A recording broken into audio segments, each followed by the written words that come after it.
quelles sont les toutes dernières actualités du loueur meublé non professionnel après le vote du budget, donc ça veut dire celles qui vont entrer en vigueur réellement. Je vous parle aujourd'hui de toutes les nouveautés et je vous préviens, il y a quelques surprises. Donc je vous propose d'écouter cette vidéo tranquillement assis dans votre canapé, pas après une journée de boulot qui vous a rincé parce que vous risquez d'être encore plus énervé. Non mais vous allez voir, on va parler bien sûr essentiellement de l'impact de la réintégration des amortissements dans le calcul de la plus-value et je vous montrerai un exemple à la fin. J'ai fait un tableau Excel avec des graphiques. Vous allez voir la différence entre le régime des plus-values actuelles et le régime des plus-values de demain. Et tout à la fin, pour les puristes, je me suis amusé à faire une courbe si le calcul de la plus-value avait changé. Vous savez, concernant la plus-value, dans le projet de loi, il prévoyait potentiellement de supprimer les abattements pour durée de détention et de créer un calcul avec une érosion monétaire. Bon, ça n'a pas été retenu, mais vu que ça fait des années que c'est proposé, je me suis dit, je vais l'intégrer dans le graphique et on va voir quel impact ça aurait eu sur le calcul de votre plus-value. Peut-être que dans quelques années, ce calcul verra le jour. Mais c'est vraiment de l'hypothèse, on verra ça tout à la fin. Allez, on démarre. Bon, si vous regardez cette vidéo, je considère que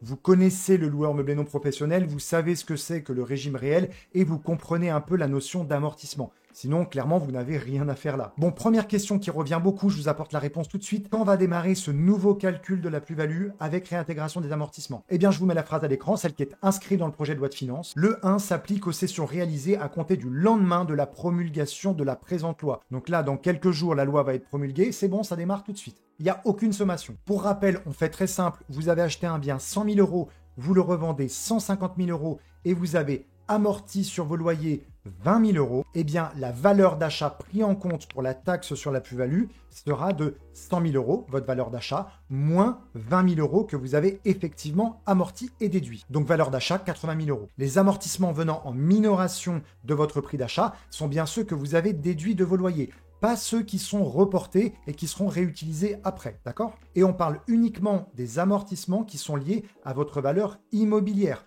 pas aux travaux et pas aux meubles, heureusement. Donc deuxième exemple, vous avez acheté 100 000 euros et vous avez réalisé 50 000 euros de travaux, vous revendez 200 000 euros. Eh bien, même si vous avez amorti vos 50 000 euros de travaux, ils ne viennent pas en minoration de la valeur d'achat. Aussi, une remarque qui revient souvent, c'est la notion de rétroactivité. Tout le monde dit, mais comment ils peuvent faire ça? C'est pas possible. Ils nous reprennent notre argent, etc.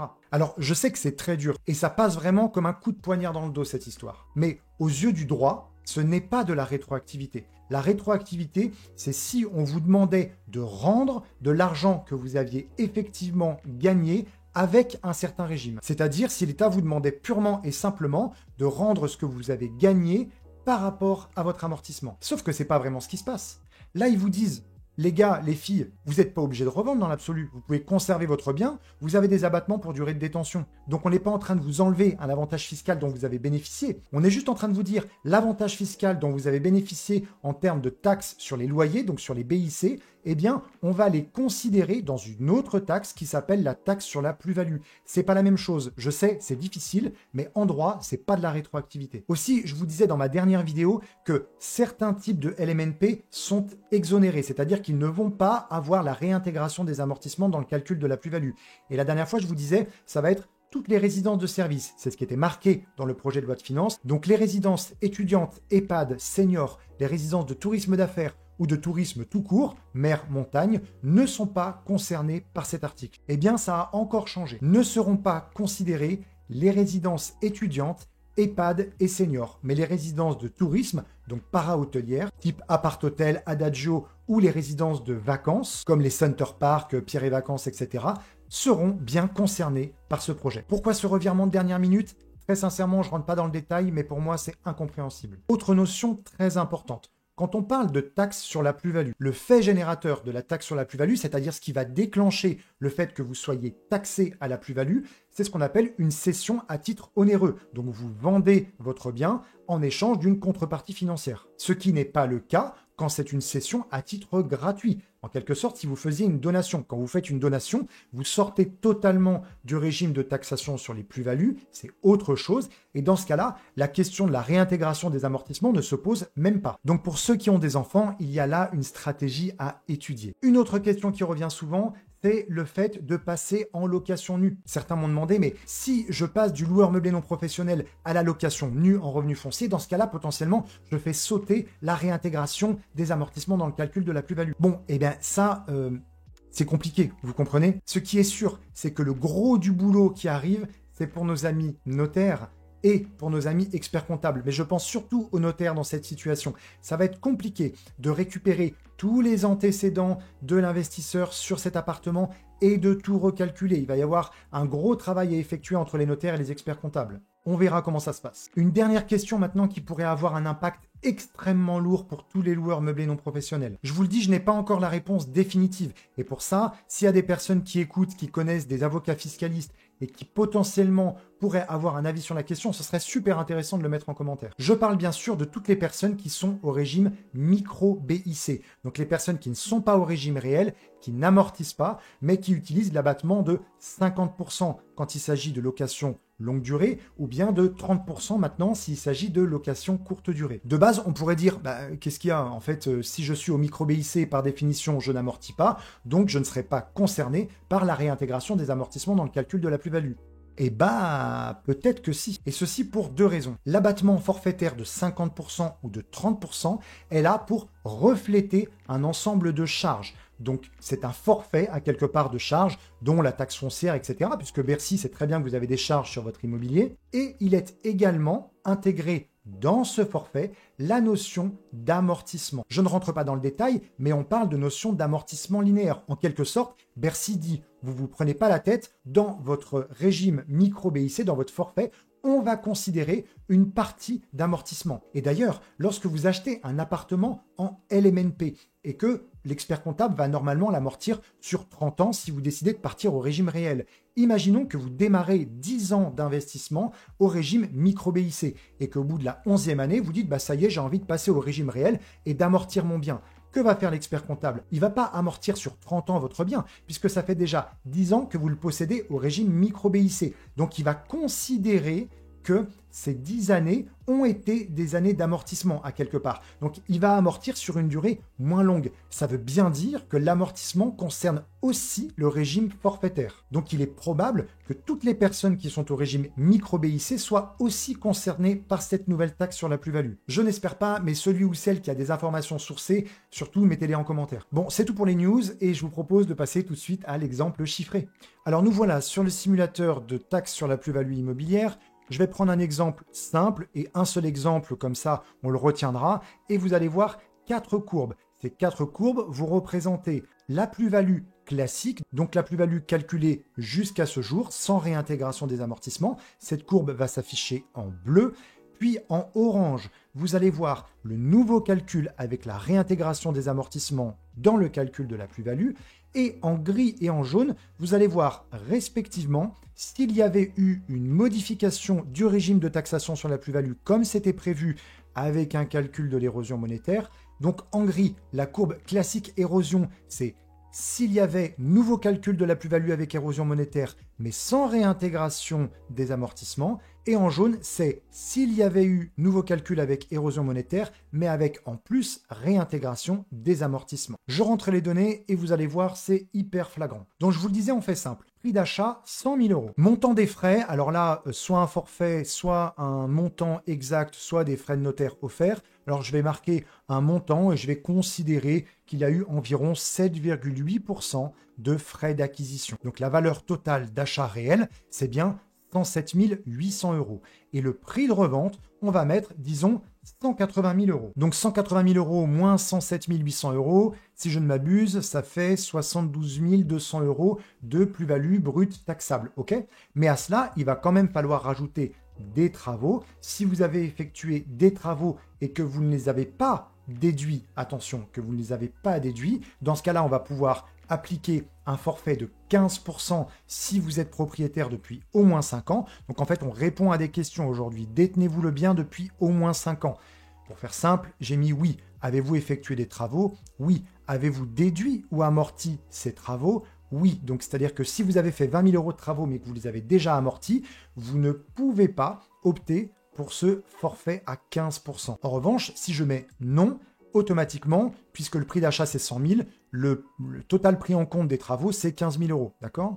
Donc je vais partir du principe ici que vous avez effectué des travaux, potentiellement vous avez fait allez, 20 000 € de travaux, je l'intègre, et ça y est, donc toutes les courbes se sont affichées. Choix du forfait à 15%, eh bien non, c'est pas possible. Et la revente après 10 ans, eh bien n'a pas vraiment d'importance ici, puisqu'en fait j'ai intégré toutes les années. Alors ce qu'il faut, c'est regarder maintenant le graphique en dessous. Donc en abscisse, ici, vous avez 30 années de détention. Finalement, c'est votre année d'achat entre 2024, alors j'aurais pu mettre 2025, entre 2024 et 1995, ça fait 30 ans.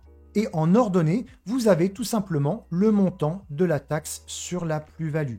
Donc si on prend la courbe bleue, c'est la taxe jusqu'à présent, que vous soyez LMNP ou en régime nu, c'était la même taxe. C'est-à-dire que grosso modo, on va se situer aux alentours de 27-28 000 € de taxes.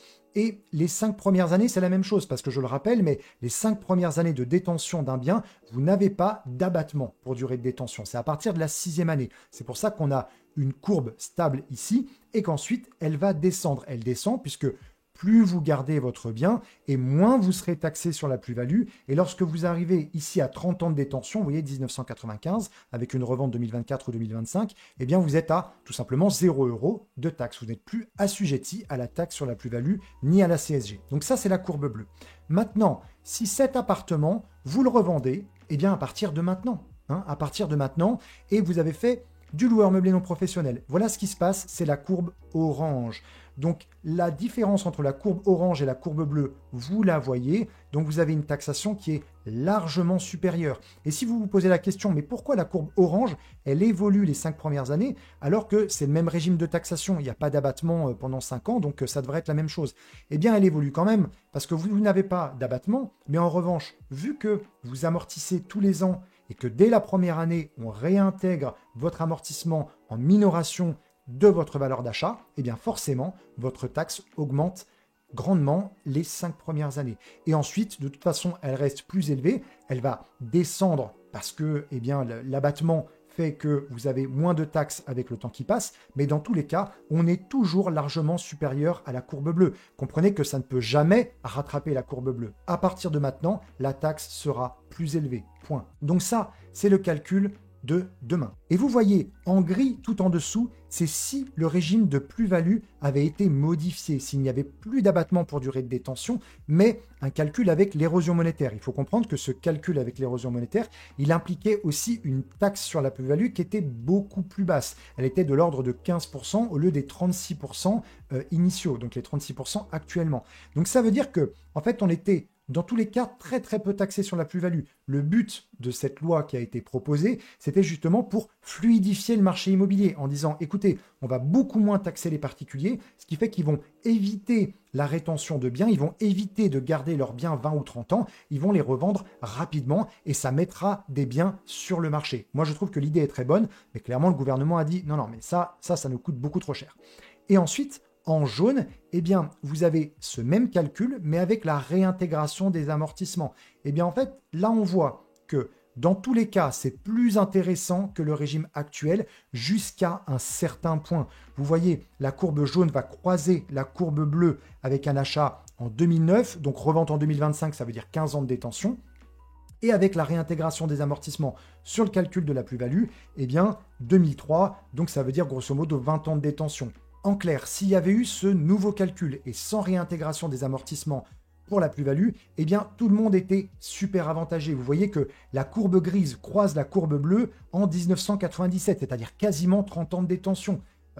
Dans ce cas-là, clairement, c'était avantageux pour absolument tout le monde. Mais s'il y avait eu nouveau calcul et réintégration des amortissements dans le calcul de la plus-value, eh bien par rapport au régime actuel, donc jusqu'à fin 2024, il aurait été intéressant de revendre pour les gens qui détenaient leurs biens avant 15 ans.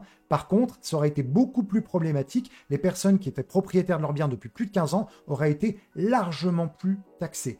Et le phénomène se serait produit aussi au bout de 20 ans de détention. Si on compare le futur régime de taxation sur la plus-value, donc c'est-à-dire celui à 36%, celui qui ne bouge pas, avec la réintégration des amortissements, donc ça c'est bien ce qui va nous arriver, c'est la courbe orange, versus la courbe jaune, donc réintégration des amortissements, plus calcul sur la base de l'érosion monétaire. Là, toutes les personnes qui auraient été propriétaires depuis au moins 20 ans auraient été lésées. Donc, on voit bien que ce nouveau calcul, il proposait d'avantager clairement les personnes qui revendent leurs biens, disons, assez rapidement, avant 15 ans pour faire simple. Ok? Bon, voilà, alors ça c'était simplement pour le fun. Alors pour le fun, franchement, ça m'a pris du temps, hein. Mais pour le coup, ce qui va nous arriver, c'est vraiment la courbe orange. Donc il y a une grosse différence. Vous voyez typiquement que lorsqu'on possède son bien depuis une dizaine d'années, je vais mettre 2014, eh bien, votre valeur de taxe sur la plus-value est grosso modo de 29 000 euros versus en bleu 18 885 euros. Donc 18 885 euros contre 29 000 euros, c'est 50% de plus, hein, finalement. 50% de plus. Voilà pour l'exemple que je voulais vous montrer. Voilà, j'espère que cet exemple a été assez clair. Et si ce type de contenu global vous plaît, eh bien, abonnez-vous, c'est une super preuve de reconnaissance. Partagez la vidéo à des personnes intéressées. Et entre-temps, je vous dis à très bientôt. Ciao.